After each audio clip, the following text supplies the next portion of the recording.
तत्व का नियम को हम लोग जो है न्यूटन के प्रथम नियम से तुलना करते हैं। बात समझ गए। अब कह रहा है रॉकेट किस सिद्धांत पर कार्य करता है। तो दोस्तों रेखीय संवेग संरक्षण के सिद्धांत पर कार्य करता है। ठीक है दोस्तों, ये बात आप लोग जानते होइएगा। अब देखिए नेक्स्ट क्या है। सो दोस्तों नेक्स्ट कह रहा है कि परम शून्य ताप होता है। तो दोस्तों परम शून्य ताप जो है दोस्तों 0 केल्विन होता है। कितना होता है? 0 केल्विन होता है। बात समझ रहे हैं। चलिए अब नेक्स्ट देखिए 4 नंबर में क्या कह रहा है। 4 नंबर में आप लोगों को कह रहा है, थोड़ा सा छोटा कर देता हूं। 4 नंबर में आप लोगों को क्या कह रहा है कि एक लिफ्ट का द्रव्यमान 500 केजी है। लिफ्ट के केबल में तनाव क्या होगा जब यह 2 मीटर प्रति सेकेंड स्क्वायर के त्वरण से ऊपर की ओर जा रही है। और जी का मान दोस्तों पूछता है 9.8 मीटर पर सेकेंड स्क्वायर। जी का मान कितना होता है? गुरुत्वीय त्वरण का मान 9.8 मीटर प्रति सेकेंड स्क्वायर। ठीक है दोस्तों, तो 4 का आप लोगों को करेक्ट आंसर हो जाएगा दोस्तों ऑप्शन सी 5900 न्यूटन। कितना हो जाएगा दोस्तों? 5900 न्यूटन हो जाएगा। अब नेक्स्ट देखिए आप लोगों को सामने में क्वेश्चन है। क्या है सो क्या कह रहा है 5 नंबर में, एक पिंड का आवेश, ठीक है दोस्तों, कितना दे दिया है? 80 माइक्रोकूलम यानी म्यूसी। और कह रहा है आप लोगों को इसमें अतिरिक्त इलेक्ट्रॉनों की संख्या होगी। मतलब इसमें अतिरिक्त इलेक्ट्रॉनों की संख्या कितना होगा? तो दोस्तों 5 × 10 के पावर 14 हो जाएगा। 5 × 10 के पावर 14 हो जाएगा। ठीक है दोस्तों, अब चलिए फटाफट आगे बढ़ते। 6 नंबर में देखिए क्या कर रहा है। एक प्रकाश की किरण की आवृत्ति 6 × 10 के पावर 14 हर्ट्ज है। जब यह 1.5 अपवर्तनांक के माध्यम में संचरण करती है तब इसकी आवृत्ति होगी। तो दोस्तों इसकी आवृत्ति जो हो जाएगी 6 × 10 के पावर 14 हर्ट्ज हो जाएगी। 6 × 10 के पावर 14 हर्ट्ज हो जाएगी। ठीक है दोस्तों, चलिए फटाफट आगे बढ़ जाते हैं। 7 नंबर में क्या कह रहा है आप लोगों को जो है 7 नंबर में क्या कह रहा है सो देखिए। 7 नंबर में आप लोगों को कह रहा है कि एक 60 वाट के बल्ब में 0.5 एम्पियर की धारा बहती है। 1 घंटे में इससे गुजरने वाला कुल आवेश कितना हो जाएगा? तो दोस्तों 7 का करेक्ट आंसर ऑप्शन डी हो जाएगा, 1800 कूलम हो जाएगा। ठीक है दोस्तों, कितना हो जाएगा? 1800 कूलम। अब नेक्स्ट देखिए क्या कह रहा है सो। जब 8 नंबर में जब एक दंड चुंबक का उत्तरी ध्रुव दक्षिण की ओर निर्देशित होता है तथा दक्षिणी ध्रुव उत्तर की ओर निर्देशित होता है तब उदासीन बिंदु होंगे। तो दोस्तों उदासीन बिंदु क्या हो जाएंगे? तो चुंबकीय अक्ष जो है उदासीन बिंदु हो जाएंगे। अब नेक्स्ट देखिए क्या कह रहा है सो 9 नंबर में। 9 नंबर में आप लोगों को क्या कह रहा है सो देखिए। 9 नंबर में आप लोगों को कह रहा है यदि वायु के सापेक्ष कांच का अपवर्तनांक 1.5 है तो कांच के सापेक्ष वायु का अपवर्तनांक कितना हो जाएगा? तो 2/3 हो जाएगा। कितना हो जाएगा दोस्तों? 2/3 हो जाएगा। अब नेक्स्ट देखिए क्या कह रहा है ऐसे आप लोगों को।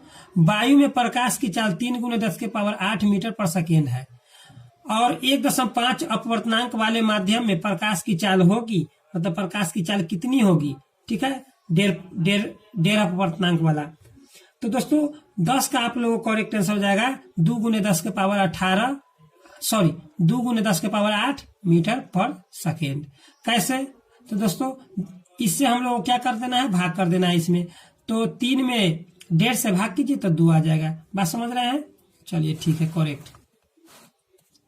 अब क्या कहा है? वेग परिवर्तन की दर को क्या कहते हैं? तो दोस्तों वेग में परिवर्तन की दर को हम लोग दोस्तों त्वरण कहते हैं। बात समझ रहे हैं? त्वरण कहते हैं। ठीक है।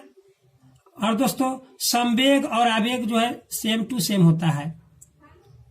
किस रंग का प्रकीर्णन सबसे अधिक होता है? तो दोस्तों प्रकीर्णन कह रहा है किस रंग का प्रकीर्णन सबसे अधिक होता है? तो दोस्तों प्रकीर्णन सबसे अधिक बैंगनी का होता है और तरंगदैर्घ्य सबसे अधिक लाल का होता है और तरंगदैर्घ्य सबसे कम बैंगनी का होता है और इसका विचलन भी सबसे अधिक बैंगनी का। जिसका प्रकीर्णन अधिक होगा उसका विचलन अधिक होगा और जिसका तरंगदैर्घ्य अधिक होगा उसका जो है प्रकीर्णन कम होगा। बात समझ गए? और दोस्तों पीला रंग को हम लोग एवरेज यानी औसत रंग कहते हैं और हरा रंग को मध्यमा रंग कहते हैं, बीच में रहता है। तो +4, अगला देखिए +4 डायोप्टर क्षमता वाले लेंस की फोकस दूरी होगी। तो दोस्तों फोकस दूरी कितनी होगी दोस्तों, 100 पूछ रहा है। तो 13 का करेक्ट आंसर हो जाएगा +0.25। 1/f होता है दोस्तों फॉर्मूला, 1/f। तो f का मान रख दीजिए 4 डायोप्टर, तो 1 में 4 से भाग कीजिएगा तो 0.25 मीटर आ जाएगा। अब नेक्स्ट क्या कह रहा है दोस्तों, सो आप लोग देखिए, अवतल लेंस से बने प्रतिबिंब का आवर्धन सदैव होता है। तो दोस्तों अवतल लेंस से जो बने प्रतिबिंब का आवर्धन जो है हमेशा क्या होता है, तो दोस्तों 1 से कम होता है। हमेशा अवतल लेंस से जो भी प्रतिबिंब का आवर्धन होगा वह 1 से कम होगा। बल का एसआई मात्रक होता है, तो दोस्तों बल का एसआई मात्रक आप लोग जानते हैं कि न्यूटन होता है। और न्यूटन के अलावा क्या होता है, तो केजी मीटर प्रति सेकेंड स्क्वायर, ठीक है, या केजी मीटर सेकेंड के पावर -2। अब नेक्स्ट देखिए क्या कह रहा है 16 में, किसी वस्तु का जड़त्व निर्भर करता है। तो दोस्तों किसी वस्तु का जड़त्व जो है किस पर निर्भर करता है, तो वस्तु के द्रव्यमान पर। बात समझे, जितना भार होगा उतना जल्दी ऊपर फेंकने पर नीचे आएगा, जितना कम भार होगा उतना ही लेट से आएगा नीचे धरती पर। अब नेक्स्ट देखिए क्या कर रहा है, यदि गति करने के लिए स्वतंत्र 1 केजी द्रव्यमान की किसी वस्तु पर 1 न्यूटन का बल लगाया जाए तो वह गति करेगी। तो मतलब वह कितना से गति करेगी, तो दोस्तों 17 का करेक्ट आंसर आप लोगों को हो जाएगा 1 मीटर प्रति सेकेंड स्क्वायर के त्वरण से। तो दोस्तों मीटर प्रति सेकेंड स्क्वायर जो है त्वरण का ऐसा मात्रक होता है, ठीक है। फिर से देखिए, यदि गति करने के लिए स्वतंत्र 1 केजी द्रव्यमान की किसी वस्तु पर 1 न्यूटन का बल लगाया जाए तो 1 मीटर प्रति सेकेंड स्क्वायर त्वरण से जो है दोस्तों वह गति करेगी। अब नेक्स्ट देखिए क्या है सो दोस्तों, नेक्स्ट नंबर आप लोग देख सकते हैं क्या है सो, जी का अर्थ होता है। तो दोस्तों जी का अर्थ होता है 18 नंबर में दे दिया है। जी का अर्थ क्या होता है, तो दोस्तों स्वतंत्र रूप से गिरती वस्तु का त्वरण, स्वतंत्र रूप से गिरती वस्तु का त्वरण। चलिए सॉरी दोस्तों आप लोग थोड़ा सा डिस्टर्ब हो रहे हैं।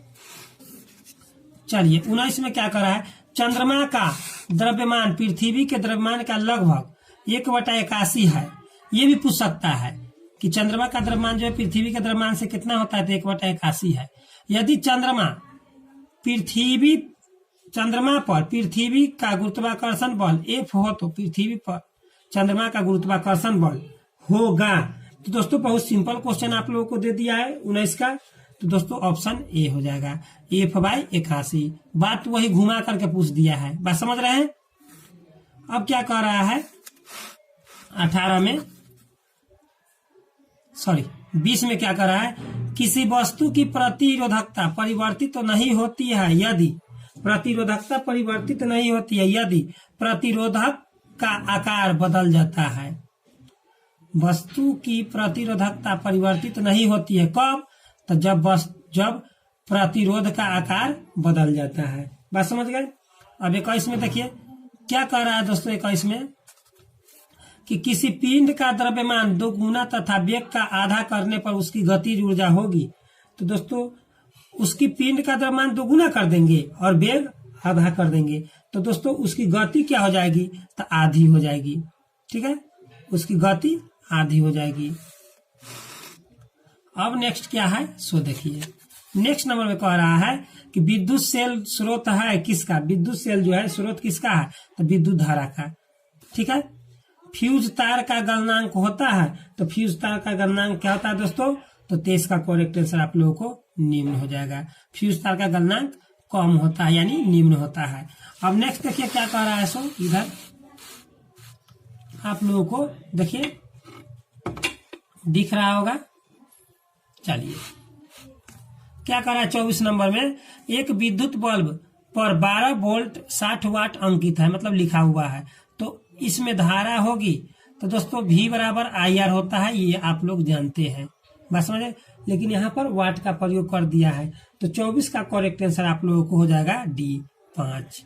तो क्या करना है 60 में 12 से भाग कर देना है और मान निकाल देना है। यहाँ पर अगर 120 रहता तो दोस्तों कितना बार में कर जाता, 10 बार में, तो 10 एम्पियर हो जाता, ठीक है। B = IR ही लगाना है। रेखीय प्रसार गुणांक का मात्रक होता है तो रेखीय प्रसार गुणांक का मात्रक दोस्तों आप लोगों को हो जाएगा ऑप्शन 25 का सी, डिग्री प्रति सेल्सियस। डिग्री प्रति सेल्सियस, प्रति के मतलब होता है दोस्तों इनवर्स, ठीक है, माइनस चढ़ा हुआ रहता है।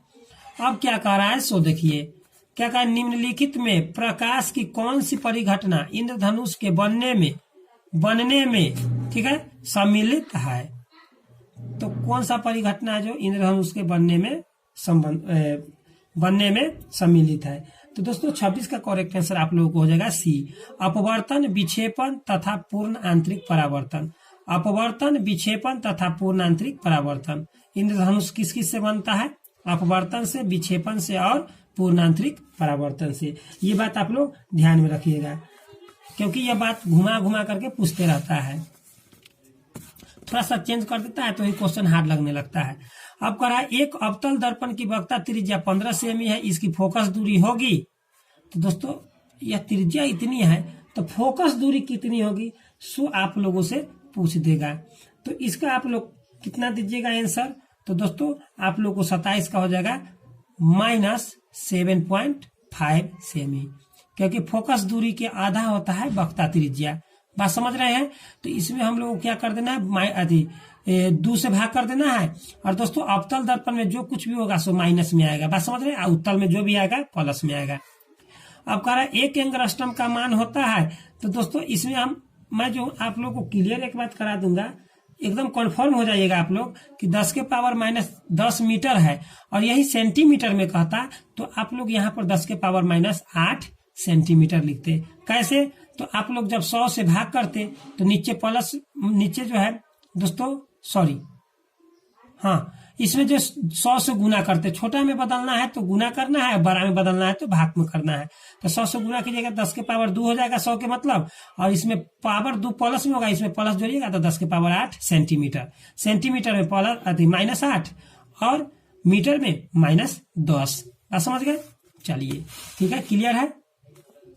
अब क्या कह रहा है सो देखिए, अब क्या कह रहा है दोस्तों 28 हो गया। 29 नंबर में कह रहा है किसी गोलीय दर्पण की फोकस दूरी तथा उसकी वक्रता त्रिज्या में संबंध होता है। फोकस दूरी और वक्रता त्रिज्या में संबंध होता है। तो दोस्तों R बराबर 2F होता है। तो R बराबर 2F कौन है, तो देखिए दोस्तों R बराबर 2F होता है, मगर ऑप्शन के अनुसार इसमें क्या हो जाएगा दोस्तों 29 का ए हो जाएगा।